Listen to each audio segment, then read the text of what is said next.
the immigrants who had never owned land, the vast, empty spaces of the American West were an irresistible attraction. By the thousands, they went west. Most were young and strong.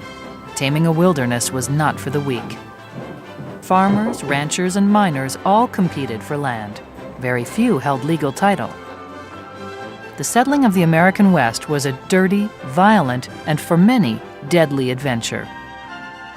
When you were a kid, when I was a kid, and even now when there's some old reruns on television, we see Wild West films. And in those Wild West films, we see ranchers fighting against farmers. Then you find there are fights between indigenous Americans and migrants that have come in from Europe.